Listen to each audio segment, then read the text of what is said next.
എവിടെയാ ആക്കിയവ നീ? കുറച്ച് നാളായല്ലോ നീ മുങ്ങി നടക്കാൻ തുടങ്ങിയിട്ട്. മുങ്ങി നടന്നതല്ല ബായി, ആ പാർട്ടി കാശൊന്നും തരണ്ടേ? എനിക്ക് ഇന്നെ പാർട്ടിയുടെ കാര്യമൊന്നും എനിക്കറിയണ്ട. എനിക്ക് കിട്ടാനുള്ള പൈസ എനിക്ക് ഇപ്പം കിട്ടണം. എൻ്റെ പൊന്നു ബായി, ഒരാളെ സഹായിക്കാൻ പോയതാ. അത്ര പേര് കുരിശാവെന്ന് ഞാൻ ഓർത്തില്ല. അയാളാണെങ്കിൽ പൈസ തരുന്നുമില്ല. ഞാനിപ്പോൾ എന്നെ ചെയ്യാനാ? നീ ഡയലോഗ് 3-4 മാസമായിട്ട് എന്നോട് പറയുന്ന, ഇനി ഒന്നും കേൾക്കാൻ പറ്റത്തില്ല. നീ വണ്ടി നിറക്കി. ഇപ്പോൾ വണ്ടി തരാൻ പറ്റുന്ന ഒരവസ്ഥയിലല്ല. കുറച്ച് സമയങ്ങളൊക്കെ ഞാൻ എങ്ങനെയെങ്കിലും ഉണ്ടാക്കി തരാം. നിന്റെ അവസ്ഥയൊന്നും എനിക്ക് കേൾക്കണ്ട. നീ വണ്ടി നിറങ്ങി നിൽക്കുന്നുണ്ട്. എൻ്റെ പൊന്നു ബായി, ഉപദ്രവിക്കല്ലേ. ഞാനിവിടുന്ന് എങ്ങനെ പോകാനാ? ഇനി വണ്ടിയില്ലെങ്കിൽ എൻ്റെ കച്ചവടം പോകണം. മുടങ്ങട്ടോ, തൻ്റെ കച്ചവടമൊക്കെ മുടങ്ങട്ടെ. പൈസ ആകുമ്പോൾ താമെന്ന് വണ്ടി എടുത്തോണ്ട് പോകൂ.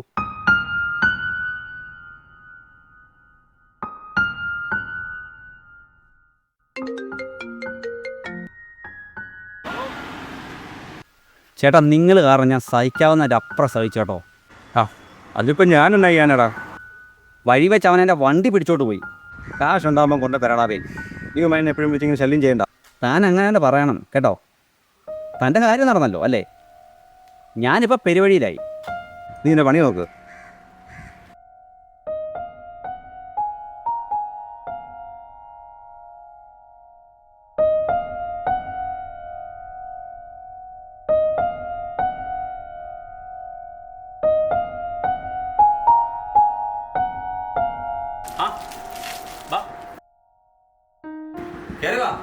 പിന്നെ കാര്യങ്ങളൊക്കെ എവിടം വരായി?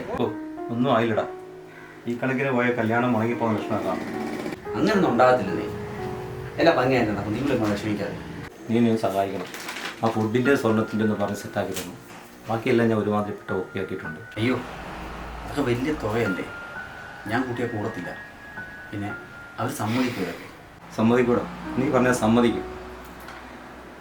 എങ്ങനെയാണ് നീ സഹായിക്കണം എന്നെ? ഈ കല്യാണം നടന്നില്ല പിന്നെ ഞാൻ ജീവിച്ചു നിന്നിട്ട് കാര്യമില്ല. ഞാനത് സംസാരിച്ച് നോക്കട്ടെ. നമുക്ക് റെഡിയാക്കാനേ. നിങ്ങൾ വിഷമിക്കാതെ.